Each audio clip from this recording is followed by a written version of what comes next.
All right, welcome everyone to the Drop by the Shop event here with City of Eugene and PeaceHealth Rides. I'm Shane Rhodes, the Transportation Options Coordinator with the City of Eugene, and I'm here with Al. Hey, Al. Hi, Can you introduce my name's yourself? Al. Hi, my name's Al, and I'm the new old operations manager for PeaceHealth Rides. Had the honor of helping launch this system 3 years ago when it all began, and just recently have come back to my sort of bike share alma mater under new management as the operations actually director of a nonprofit under incubation called Cascadia Mobility, which is specific to the state of Oregon, helping to launch or relaunch bike share and other kinds of micromobility modes in small to medium-sized cities. Awesome. Well, today we are just going to be hanging out here with Al, and I think Megan's going to be in a little bit later, and they'll be working at the shop, and I'll be here facilitating any questions or comments that come in, and we're just gonna talk bikes and PeaceHealth Rides and sort of the state of micromobility in Eugene and the future of bike share and all those fun and exciting things. So, Al, one of the things that I definitely want to talk about today is sort of what you see on the horizon for PeaceHealth Rides. What do you think? What's coming up soon that you're excited about?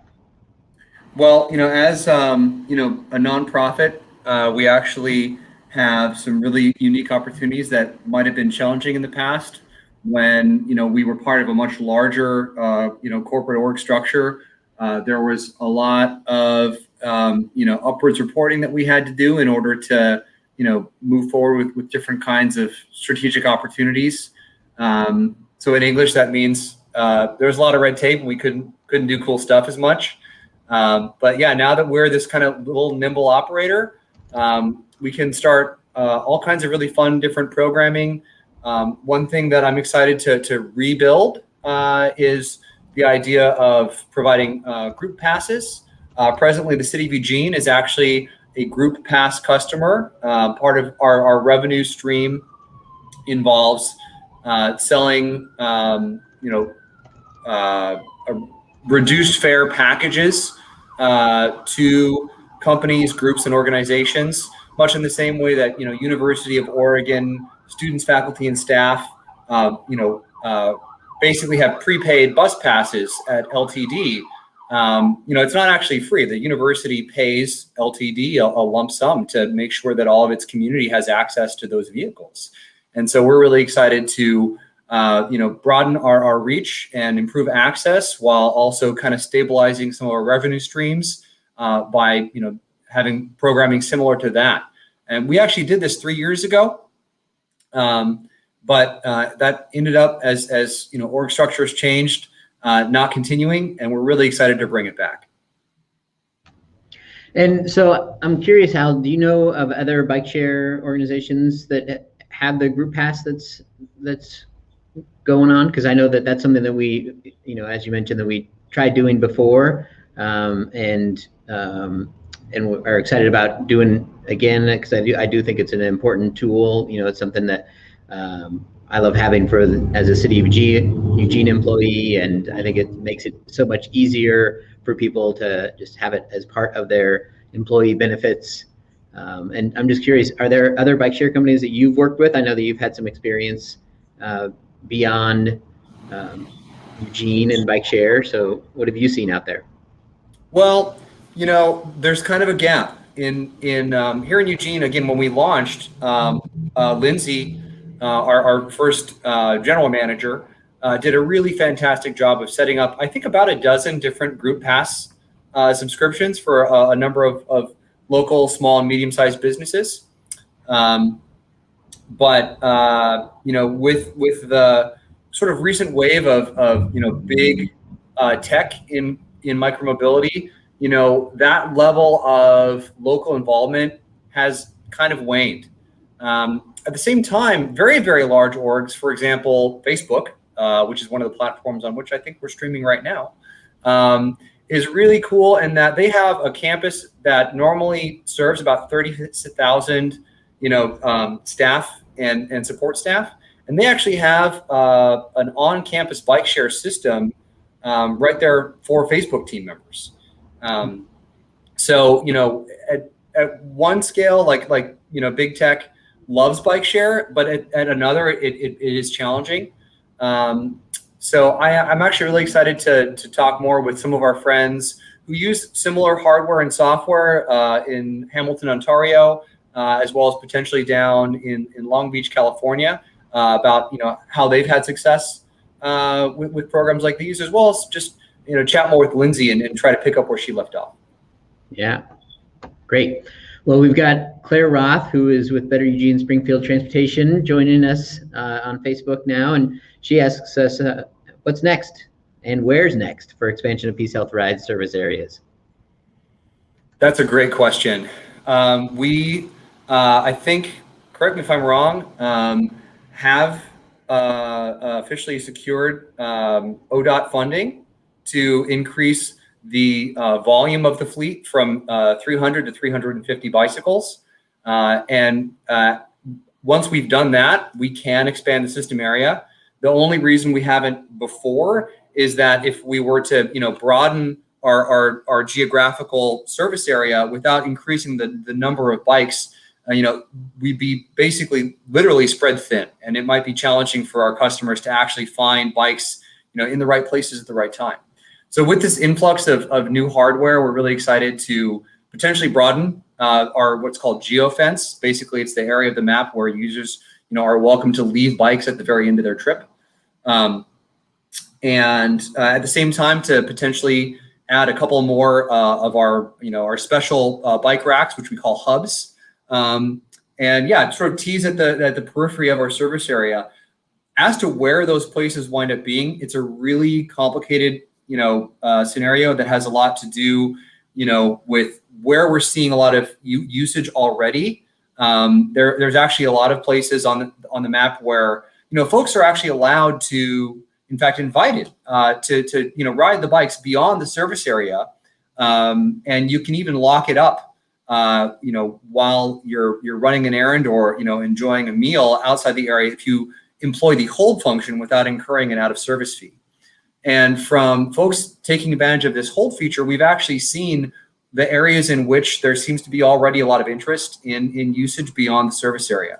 So we're looking at that GPS data. We're looking also at just trying to serve communities that might have mobility challenges where other forms of transit are less viable or accessible. And of course, we're also looking at permitting in terms of like where we're even allowed to leave the bikes.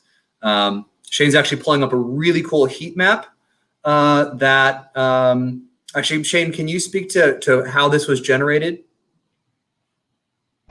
Yeah, so this was a grad school or a grad student project that is the PeaceHealth Rides visualization, and it shows us some of the cool usage that we can get out of the data that we gather from the bikes. And so this can show us, where are people locking outside of the stations, and so we can kind of zoom in and see the different locations that are, good potential hotspots that are outside of our service area, but are showing popular as far as where people are locking up. And so this is, we can set it for a certain amount of time. This is over from I think 2018 and 2019, and we can see, some large numbers over by Autzen Stadium. But of course, those were, some of those were during actual events, but other ones that are over here in this Chase Village area, and so it gives us a good idea of where are people locking up outside of the system. So, if I recall correctly, I think we saw a good amount of heat on the map near Oakway Center, as well as the Market Plaza on Willamette near, say, 28th, I believe. Yep. Yeah, which were all spots that we were considering because we had heard from community members, and so they're locations that we were looking at potentially moving, the service area out to. So having these numbers and sort of looking at the data and like, oh yes, people are definitely interested, in this area. I think we saw some a little bit west as well, but yeah, the area in South Eugene area, north and the Coburg area. Yeah, really interesting data to see. And I just wanted to show this other one because this is a cool little tab too in this same visualization, which is looking at one bike's journey between April 19th, 2018 and February 28th, 2021. The bike made 2,006 trips with 1,176 different users, traveling about 2,500 miles, and just like all the places that one bike visited over the time. Certainly concentrated in the central area, but then just going all over. I think it even made it out to our hub at PeaceHealth a couple times. So it was kind of cool to see. That's awesome. And those routes are not the actual routes that the user rode, right? That's as the crow flies. Yes, as the crow flies. Yep. Cool. Yeah, east and west is an interesting challenge. But with the improvements on the Fern Ridge path and all those new bridges, I think it would just be so wonderful if we're able to justify it in terms of seeing enough usage, to help folks be able to get out to some of the favorite shopping areas that they have way out West 11th using bike share. And then east is an interesting challenge just because all of the funding that we've been able to receive, or the vast majority of the hardware costs, were paid by the city of Eugene. So if we were to expand into Springfield, there'd be an interesting conversation that we would actually love to have if anyone from the city of Springfield is tuning in right now. Emma and others. I also see that Cassidy just joined and missed the answer about expansion plans. So this video will be recorded, so you can hop on YouTube later and find the answer. But we definitely are looking at a lot of different, a couple different areas in the north, south, east, and west to expand the service area. So it's an exciting time. Let's see. So beyond the fleet expansion, there's some other exciting potential future pieces coming on. And one of those that I'm super excited about is the controllers. I know that, I was going to show us a little demo, I think, that we've got, these controllers on the bikes that some of you regular users might know give us a little bit of issues with the push buttons. And, these are an old system that is running off of 2G and older cell phone connectivity that's kind of spotty. And we have new controllers from our back-end support that are going to be faster and touchless system. So here Al's showing the new controller powering up. And with these, instead of pushing the buttons, you will scan them with your phone. And if you don't have your phone, or that your phone has died, you can have an RFID card connected to your account. And we have either PeaceHealth Rides cards, or you can, there are certain RFID cards that you might have, either an ID that has RFID, or some people use other transit cards. And we're checking the compatibility of these with the LTD cards and other RFID cards to see what we can connect with them. But it's a great new touchless, easy system that'll hopefully connect better into the system as well. So I'm excited about that upgrade. The logistics of it will be interesting. Yeah, well, we'll definitely be doing a lot of testing and thinking really carefully about how to make sure that this gets rolled out in a way that is stable and consistent. And there'll definitely be a lot of outreach to make sure that folks understand, how to interact with these. One thing that's really important to me, is as we roll these out, and there are folks who maybe actually preferred, the push button interface. Although I haven't spoken to very many, I think a lot of folks are excited about the idea of not having to rely on the push buttons. I think that it is important to make sure that folks who maybe aren't as phone savvy, do have good access to being able to set up an account with an RFID card. And I intend to set up a lot of tabling events and things like that, particularly for say seniors or for folks who just aren't as thrilled to be interacting with their phone as much. So that there's good, strong, equitable access. But as far as putting them on the bikes, the actual guts of it are more or less identical. This is the back end of a traditional button controller, and then this is the one that we'll be switching to. So the actual hardware swap should be very straightforward. This is exciting. Hi, Megan. Welcome back. You have some broken bikes for us. I got 2 broken bikes. We get a behind the scenes look here at operations. Megan is the most experienced member of our fleet team. She's been with us since the very start 3 years ago. She's just gotten back from the field. And I'm going to actually help her unload the van. Awesome.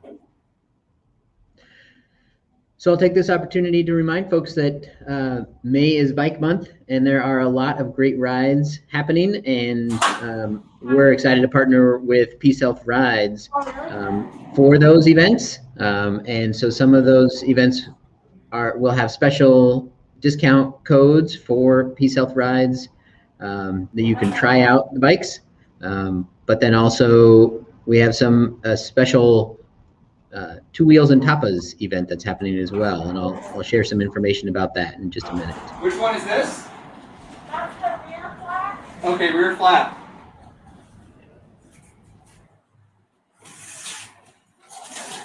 And to complement it, we have a front flat. Excellent. The rear is easy, so I'll do it first.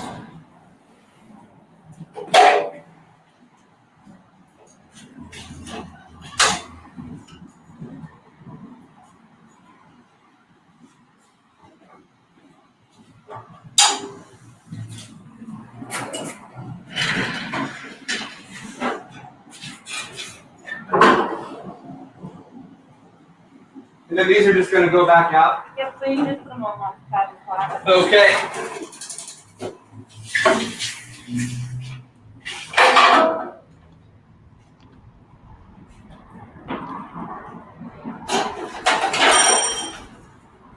Okay.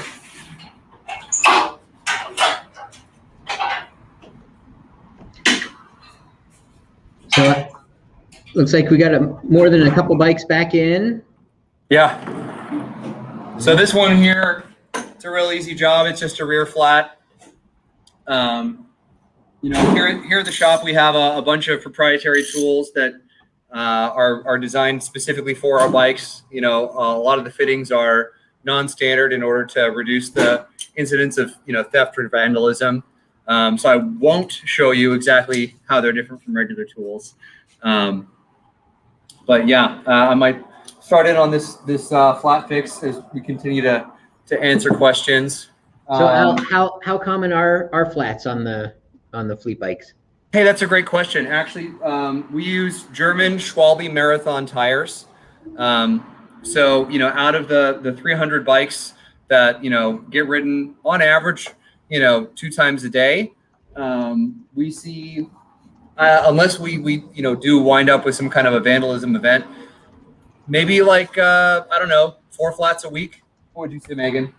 How many flats do we get a week? Yeah. It depends on the week, but yeah, we can range from 1 to 4.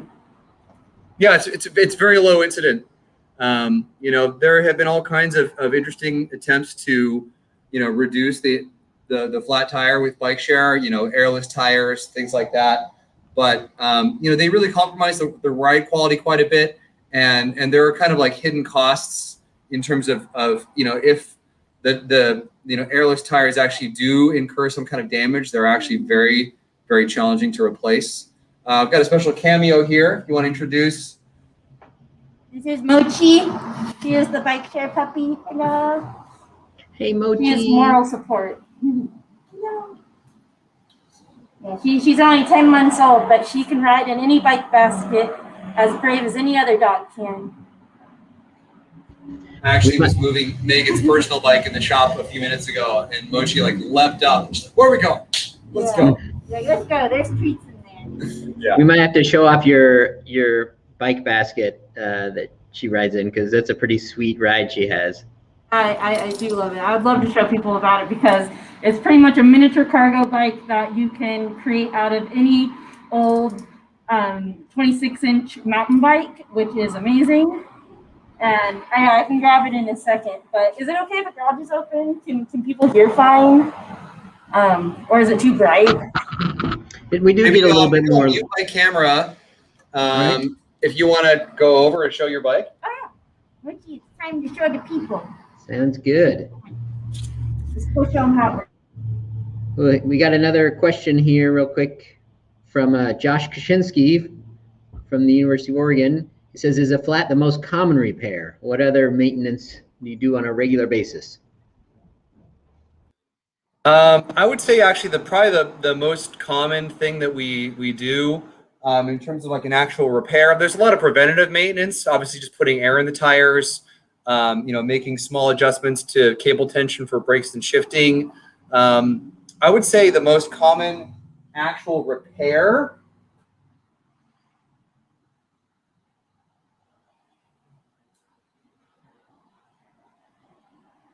Yeah, it's actually probably flats or truing wheels or just replacing bent rims. They're incredibly reliable bikes. I mean, if you think about the difference between, say like a cute little, wooden bench that you would have in your backyard garden and the kind of bench that you see at a bus stop, that's kind of the difference between these bikes and a regular, bike that's made for an individual. They're just meant for just such heavy use, live outdoors all the time. I'd say most of what we do is just sort of preventative maintenance in terms of, swapping out the little batteries in the back that run the 4G and the GPS, and putting air in the tires, little shift adjustments, cleaning. But they're incredibly reliable bikes. And, if we have any folks who are regular bike share users and are thinking about getting a bike of their own, looking at these in terms of the way that they're set up, in terms of, these puncture resistant tires, nice big U-lock, basket bell, lights, lock fenders. It's just a really, really reliable, durable everyday bicycle, which actually, as it turns out, in some ways, Megan's is very similar to. Megan, you want to give us a tour? Ready? All right. Great. Thanks, Al. All right, Megan, you want to give us a rundown of your bike? Yeah, so this is my single track Trek old school 26-inch mountain bike that has been converted into a miniature cargo bike with the Clydesdale crust fork. And on top of the fork, I have this awesome U-line box that can hold up to 80 pounds that I just drilled holes into and connected it to the fork. So I have a cute little puppy mobile that can carry Mochi wherever I go. It can also fit 2 giant bags of groceries plus my dog. Then I also added a rear basket for extra cargo capacity because you can never have enough on a super commuter. This thing is pretty sweet. I pretty much go all over town with it, and I can carry every single need. It's also extremely fast because I have a 3 chainring front, so I can go uphill, medium, and super fast, which is great. What's even better is that my coworker Brian was the one who built this bike for me, so it's very sentimental and special. If you ever decide to go this route and get one built for yourself with the old school 26-inch mountain bike, Velo Orange sells this fender set, which is a 20-inch wheel and 26-inch rear wheel. So it's like, you don't have to worry about making your own. And they're fully, I think they're steel or aluminum, one or the other, but they're extremely durable. And I've had just a great time riding this bike. And what's the fork called again? A Clydesdale Crest fork. Clydesdale Crest.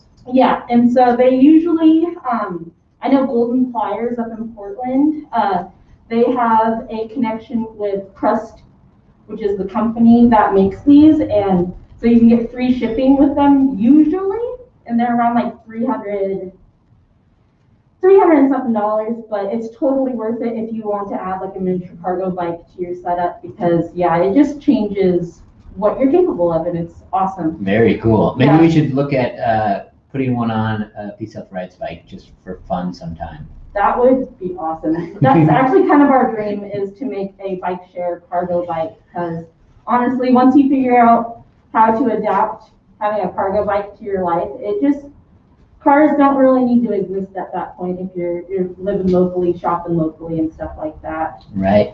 Well, that's a great segue into our next question, which Claire asks, has there been any talk of adding more bike model options like Trikes or smaller kids bikes that we can use?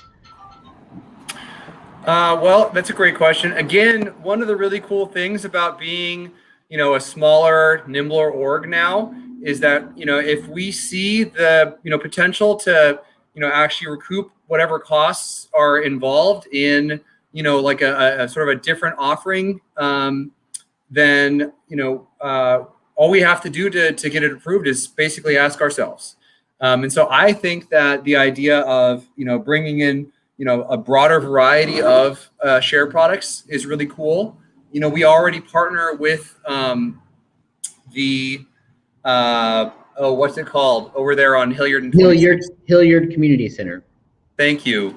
To help promote awareness for their adaptive mobility options. They have all kinds of really cool bicycles, side by side, and Stoker forward tandems, tricycles, things like that. I don't know that they have anything like a cargo bike, or even just like an extra large basket bike. But the thing is that the hardware for bike share that makes the bike share bike is mostly at just sort of the tail end here. And we could theoretically, put any other kind of bike on the front end of that special rack and controller system. And, it would surely have sort of a different rate program, but it would be really sweet to have a rentable cargo bike. That's, something that might be hard for folks to be able to actually store in their own homes or apartments, especially, and that they're not going to use on a regular basis. So yeah, maybe just a couple, half a dozen at very strategic locations around town is one of the ideas that we actually have tossed around. It's something that's kind of a little bit beyond the horizon presently. As far as kids bikes, for liability reasons, that might be very challenging. It's really important to us that, anyone who rents a bike is able to, sign the waiver in their own name. Although, if there was some sort of a cargo bike option, a handy workaround might be ensuring that whoever does sign the waiver is sort of signing on behalf of any passengers, for example. So yeah, those are interesting options that we actually are looking into. Yeah, and I'll note that one of the pieces that we're looking into right now is the reducing the age from 18 to 16. So we can at least, even if we don't get to the kids' bike pieces, we can at least get more youth, hopefully riding bike share bikes and sort of increase that accessibility. I do know that there was some pilot bike share program in Paris that did kids' bikes, but I think it was mostly in a park and sort of a different kind of environment. But I think it's something, definitely worth, it's interesting to look at. What I know we've seen is people taking their kids and throwing the kids' bikes in the back of their car or van, driving down to the river, and then getting a PeaceHealth Rides bike for the parents and then the kids ride the kids' bikes, and so it's a great sort of hybrid to see, how people are using the PeaceHealth Rides bikes and integrating it with their family bike transportation. But yeah, I would definitely love to see cargo bikes that we can put into, special hubs and sort of a zip car model where, like, oh, I can go to this hub and find this cargo bike and, do more in that rental style model of bike share as for cargo bikes. Love it. But yes, off into the far horizon here. But that's the great thing. Ooh, what cool tool is that, Al? These are just duckbill pliers. So just showing, it's not like on a regular bicycle, like just a tiny little piece of glass might wind up giving you a flat.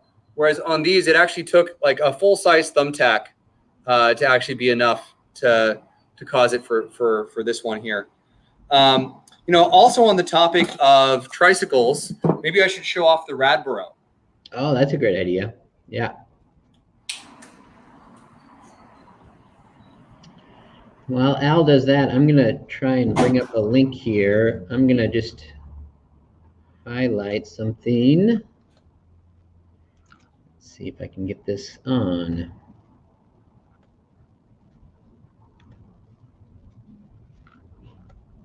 So I want to remind folks that May is Bike Month, and let's see here. And during Bike Month, if you go to webikeLane.org and click on this 2021 events and rides, you will see a full listing of some events happening throughout the month. We have some special bike up discounts and giveaways. There's some really great incentive raffle prizes on the Get There platform. You can also look right at the calendar and see each day this month what's happening. We've got some, fun things happening all throughout the month.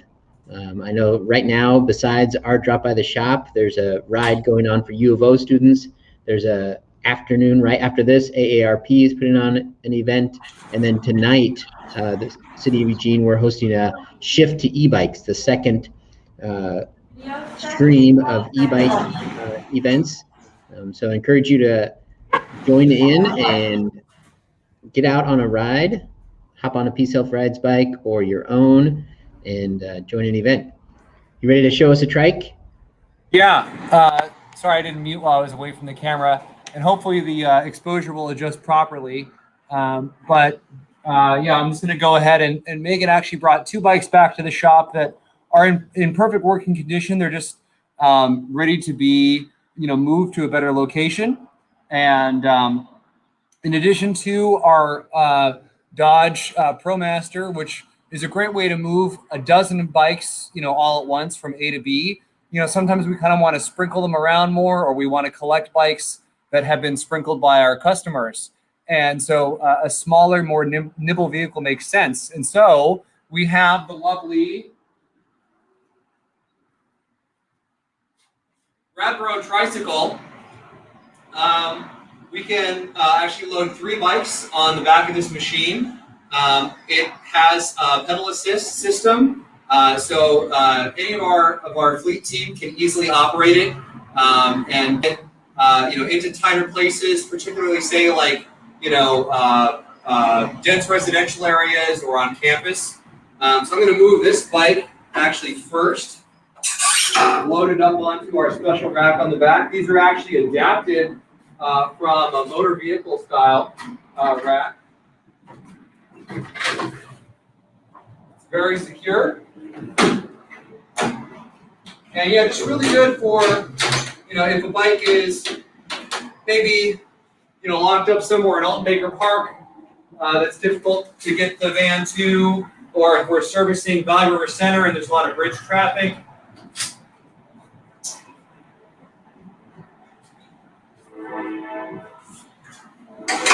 And of course, it's a lot of fun riding the trike around, moving bicycles by bike, and of course, it's very sustainable.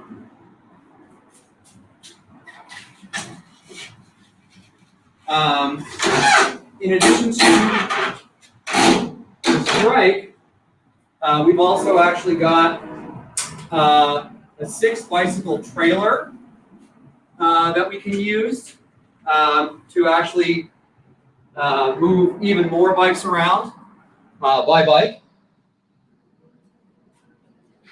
Al, can you remind Although me? presently we're waiting to adapt it to be able to connect to the trike. It was actually originally engineered to attach to actually a bike share bike, which was very impressive, but a lot of work to pull it. We discovered that the brakes on the bike share bikes are fine for one person on the bike with all of their things, but pulling a trailer that has 6 bikes on it is probably better to have something more like this, which actually has motorcycle style massive hydraulic discs. And so with this one, adapt that trailer to work with the trike as well. With this one, you can move 3 bikes, and then if you were able to attach the trailer to it, then you could get a dozen. That's pretty cool. Yeah, and again, it's really handy for being able to get into tight places or to get across the bridge when there's a lot of serious bridge traffic. So you talked about moving bikes between stations with the van or with the trike. In that rebalancing, like how many bikes do you think you move on an average day? Like when, either back in the peak or now, how many bikes are you moving around when you're rebalancing?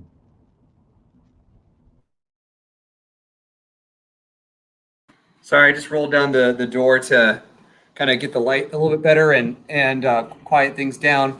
On a given day, we typically have 2 people each working somewhere between a 6 or a 10-hour shift, depending on who it is and what tasks they're assigned. While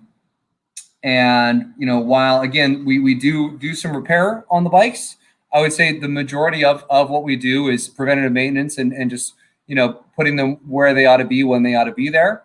Our goal as a team is for somebody to basically touch a bike and sort of improve its state in one way or another about every 10 minutes.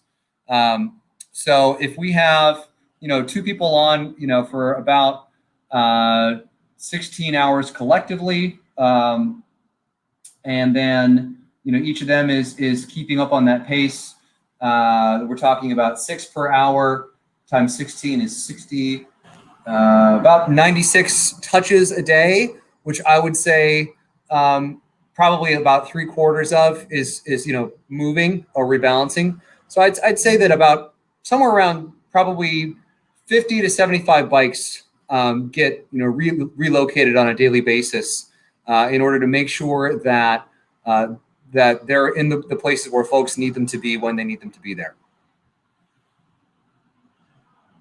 So Josh asks about whether bikes come back to the shop always, or you keep files for maintenance and rebalancing. Files for not sure what he means by files. We do actually track maintenance and rebalancing. We have a special tool. It's actually some companion software that was developed by a third party that we're really thrilled to have. That is a great way to track service on the bikes.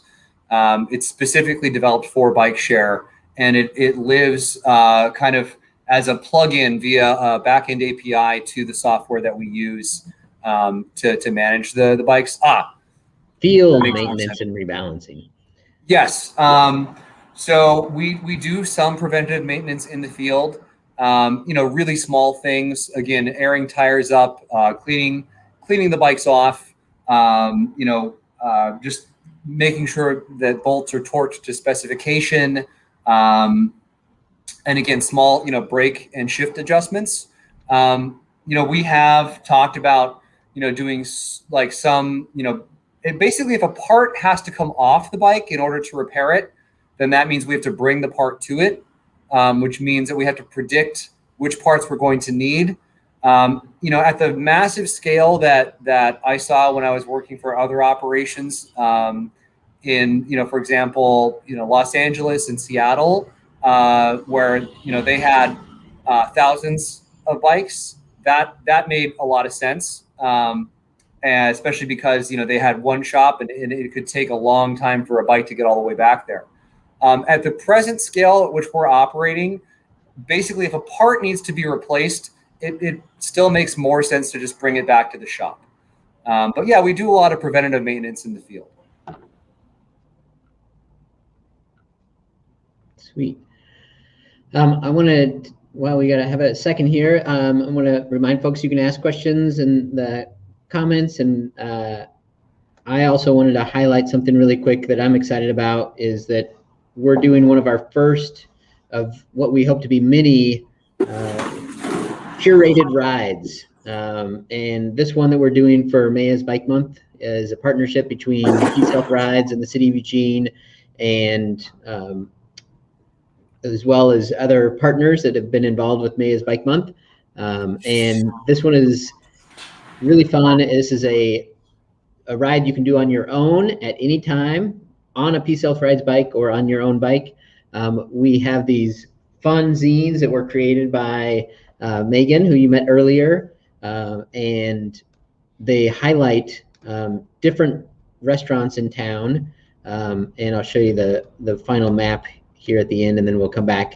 That is a route that starts downtown, goes from the Davis to Black Wolf Supper Club to Medji to Thinking Tree Spirits and around to Rye, where you can end near another station or head back downtown. And it's just a great little tapas ride. So we have recommended dishes at each stop. And at the Davis, it's the shrimp and grits. And at the Black Wolf Supper Club, it's the poblano hush puppies. At Medji, it's the shiitake skewers. At Thinking Tree Spirits, a sampler flight, if you so choose, and a garlic edamame. And then finally wrapping it up at Rye for a pot de creme dessert. So this is a fun ride to get out and do on your own at any time. Those miles will count if you track them into your Get There app. In your commute tracker app, you can have those credit towards miles for winning incentives for the Maya's Bike Month as well. So we got another question about locations. Alan Pittman asks if we have plans for bikes at 29th and Willamette. Hey, Alan, good to see you here. Thanks for joining us. And Al, you want to? Yeah, so as I mentioned before, we actually have seen a lot of heat on the GPS, signature map near 29th and Willamette, and think that could be a really smart place to not only expand the geofence, but also install a hub, one of our special bike racks. Again, nothing is really being set in stone just yet. Because we want to make sure that at the same time as we're serving existing customers and sort of grabbing that kind of lower hanging fruit where we already see kind of an inroads, we also want to be really conscious of the fact that part of this program's purpose is about building equitable, sustainable transportation for everyone. And so we want to make sure that we're also looking into areas where maybe ridership isn't as high, but the infrastructure exists, again, especially out near the Fern Ridge Path. But yeah, one of the I would say more obvious places to go would be somewhere near 29th and Willamette, as we have seen a lot of heat on the map there already. Yeah, and I'll highlight that we, before the pandemic, that was one of the locations we were looking at, and I know that work was already being done at, looking at potential locations in that Woodfield Station area to place a station. So one of the other exciting pieces of that is that now that we've waited, when we put that station in there, we will have a new South Willamette Street. So we have the repaving project going on now with the street improvements of wider sidewalks, more pedestrian friendly infrastructure, and just better crossings and new pavement and better bike lanes, such an improvement over the 4-lane road that was there before without any real space for safe cycling. So I'm excited that we can not only have a station there, but that we can have good ways for people to get there. Alan, if you're still there, I have a question for you.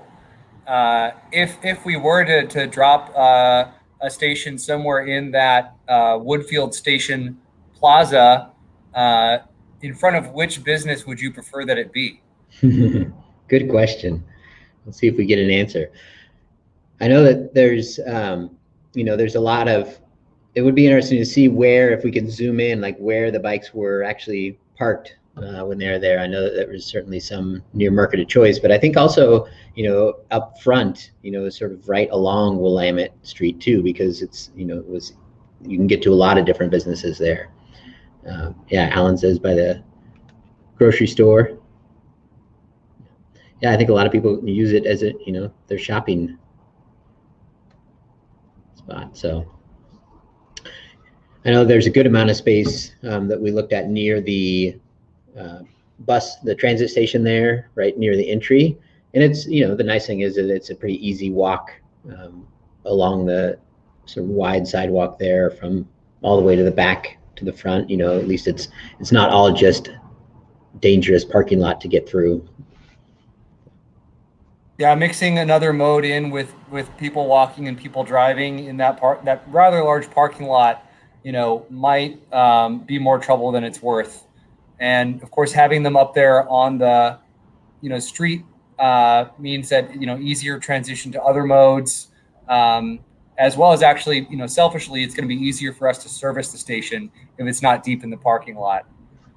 Right, that's an important thing to consider, right? The logistics of, getting the rebalancing space. Yep. Let's see here. Let's see really quick. I think I had another message. Hold on one second. Yeah, though Alan does note that it's a long walk with groceries to Willamette. So there is that too.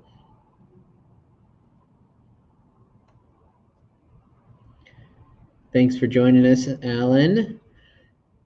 And a reminder, anyone who has questions, you can put them into the comment box there and we'll get to them. I'm going to see if I have another guest here. And then I'm going to show really quick while we're waiting. I want to remind folks that we do have as well a PeaceHealth Rides YouTube channel that has a lot of really great tips and tricks. And let's see. Share this.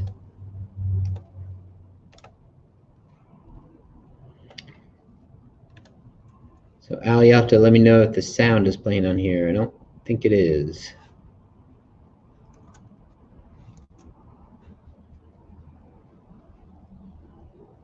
No, it looks like.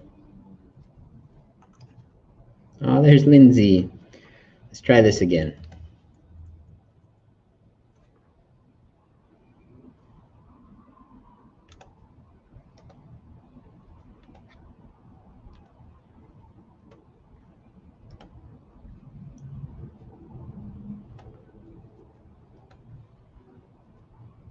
There we go. Welcome to PeaceHealth Rides, an easy and affordable bike share program just for Eugene. These bikes are available for short-term use, making it easy to get to work, run a few errands, or just go for a joyride.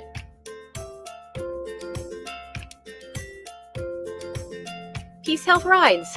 Ride with us.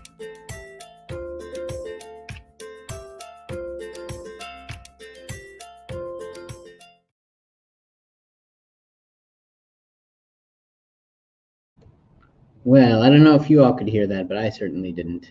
Sorry about that. Could you hear it, Al? Yeah, it was playing on my end. Oh, good. It didn't play on my end for some reason, so I'm glad it did on yours. So that was from our PeaceHealth Rides YouTube channel. And on there are about a dozen pro tips as well. So I encourage folks to go check that out. Oh, and thanks, Jarl, for joining us. Jarl Berg says, thanks for all you're doing. And that reminds me, I wanted to give a quick plug here as well for an organization that I know that PeaceHealth Rides has a lot of deep connections to, because I know that Lindsay, the former manager, was involved in it, and I know that Al, you're doing some volunteer work for Free Bikes for Kids. Is that right? Yeah, actually, so I had been away from Eugene for a couple of years, and when I got back to resume the reins of this operation, I was just so excited to have the opportunity to help myself reconnect, with a lot of the folks who are just, I think, the backbone of kind of this bike community. A lot of people who are mechanics or former mechanics, and just garage mechanics, folks that really love to see people on bikes. So I think Free Bikes for Kids is a national nonprofit that's in its third year in the Eugene chapter here. And I had the great honor of actually driving one of the U-Haul trucks that went around collecting bikes for this year's round. I think they got north of 500 bikes. And so far, I myself have been able to attend 2 of the refurbish sessions, which folks can sign up for online. There's a link on their website, and there's a little sort of filter quiz thing that it'll walk you through to help you find your best spot on their volunteer roster, whether it's fixing flats and adjusting bottom brackets and derailleurs, or if it's just helping clean bikes and move them around. There's definitely a need for help. They're trying to get as many of these bikes as possible ready in time for, I believe it's a June donation event. A lot of the bikes that we've been working through have been pretty easy, really basic single speed coaster brake, but now we're starting to move into the bigger kids bikes that have rim brakes and gears, and it's kind of slowing down a little bit. So I think it's really awesome to have this program in town, and I'm really having a lot of fun volunteering, hanging out, wrenching with other folks. They have a nice space out in West Eugene, lots of space, and really good safety protocols. You'll notice that Shane and I are actually maskless on this video because we're actually in separate rooms, and we've actually both been vaccinated. But I at the Free Bikes for Kids warehouse, everyone's really responsible about making sure that they're masking up, and there's lots of good airflow there. So if folks want to give some time, I think they typically have opportunities Thursday through Sunday in the evening. And yeah, I try to go at least once a week. I have a lot of fun. Nice. Yeah, definitely a great organization, and really glad to see that work is continuing, and that there's so much community support, and people in the bike community helping to get these bikes worked over and out to kids in need. I think it's such a great thing for our community. I'm really glad that that's going. So thanks to Jarl and to you, Al, and to everyone who's been volunteering to make that all happen. We got a question here from Tomoko, who is with Climate Revolutions, and she's wondering if we give free rides for their May is Bike Month event. And I'll highlight to others as well that if you are organizing a ride for May is Bike Month, please get in contact with Al and I, and we would be happy to work with you to make something happen for your organization. We want May to be this month that people come out and join your ride, and if getting them PeaceHealth Rides bikes and access to them helps with that, we are more than happy to help make that happen. So definitely get in touch with us.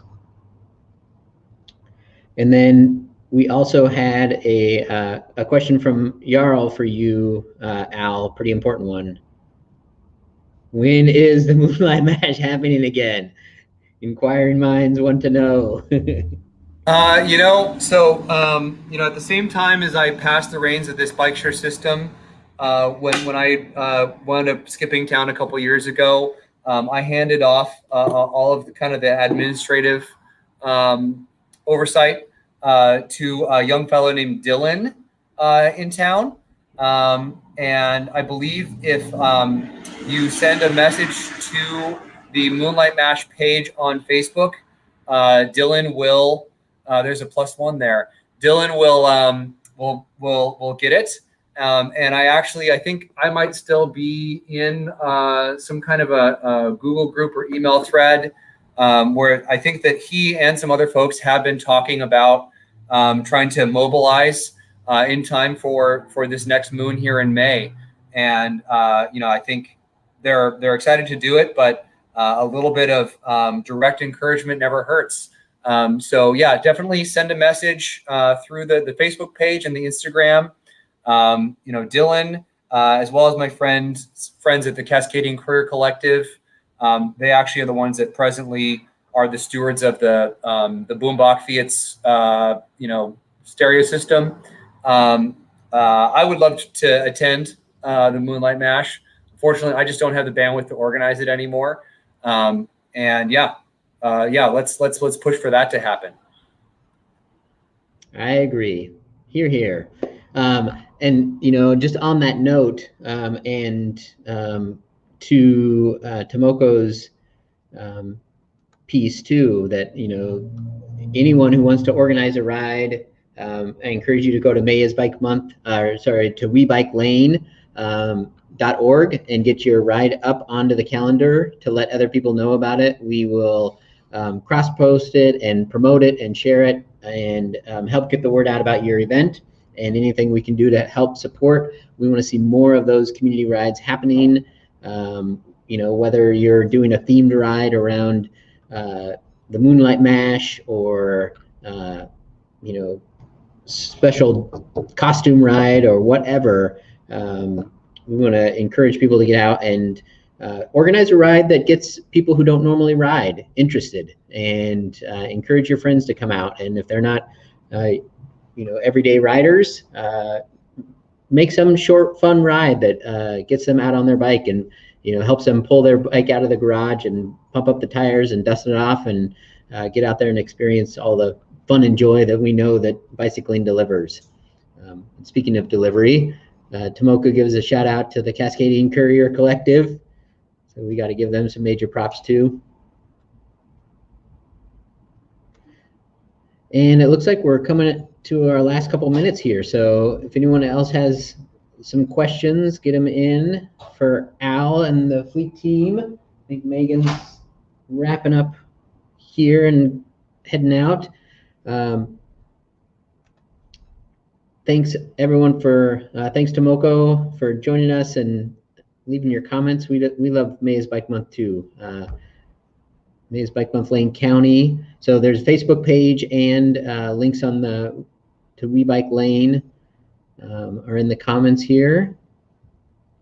Al, any final comments from you? And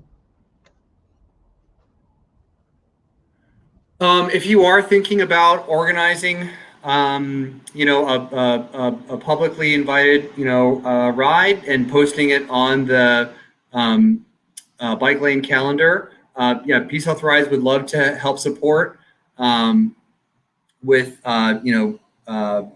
promotion that's equitable and tries to expand our reach. Keep in mind that we are a small team, and making sure that, again, the right number of bikes are in the right places at the right time is a lot of work. And so if you are thinking about trying to get a group together and want to make sure that there's plenty of bikes for them to ride, try to think about meeting near a bike share station that has good capacity, and we can actually try to help make sure that rack is well stocked in advance of the ride.